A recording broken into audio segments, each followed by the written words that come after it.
सदर मुमलिकत ने जस्टिस सरफराज डोगर को इस्लामाबाद हाई कोर्ट का सीनियर तरीन जज डिक्लेयर कर दिया। जस्टिस सरफराज डोगर समेत दीगर 2 जजेस की ट्रांसफर भी मुस्तकिल करार दे दी गई। तफसीलात जानते हैं डॉन न्यूज के नुमाइंदे ताहिर नसीर से। जी ताहिर नसीर, क्या तफसीलात हैं?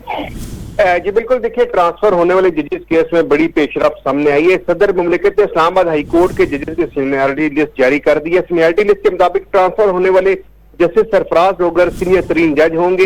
इस्लामाबाद हाई कोर्ट के जो जस्टिस सरफराज डोगर हैं उनको सीनियर तरीन जज मुकर्रर किया गया, जबकि जस्टिस खादम हुसैन सोमरो 9वें नंबर पर, जबकि जस्टिस आसिफ 11वें नंबर के जज होंगे। जजेस की सीनियरिटी के तयन और आर्जी या मुस्तकिल ट्रांसफर का मामला सदर मुमलिकत को भिजवाया गया था। सदर मुमलिकत ने जस्टिस सरफराज डोगर समेत दीगर 2 जजेस की ट्रांसफर भी मुस्तकिल करार दे दी है। जी ताहिर नसीर अपडेट करे थे, आपका शुक्रिया। सदर मुमलिकत ने जस्टिस सरफराज डोगर को इस्लामाबाद हाई कोर्ट का सीनियर तरीन जज डिक्लेयर कर दिया।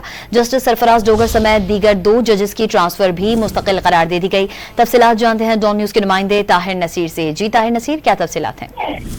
जी बिल्कुल, देखिए ट्रांसफर होने वाले जजेस केस में बड़ी पेशरफ सामने आई है। सदर मुमलिकत ने इस्लामाबाद हाई कोर्ट के जजेस की सीनियरिटी लिस्ट जारी कर दी है। सीनियरिटी लिस्ट के मुताबिक ट्रांसफर होने वाले जस्टिस सरफराज डोगर सीनियर तरीन जज होंगे। इस्लामाबाद हाई कोर्ट के जो जस्टिस सरफराज डोगर हैं उनको सीनियर तरीन जज मुकर्रर किया गया, जबकि जस्टिस खादम हुसैन सोमरो 9वें नंबर पर, जबकि जस्टिस आसिफ 11वें नंबर के जज होंगे। जजेस की सीनियरिटी के तयन और आर्जी या मुस्तकिल ट्रांसफर का मामला सदर मुमलिकत को भिजवाया गया था।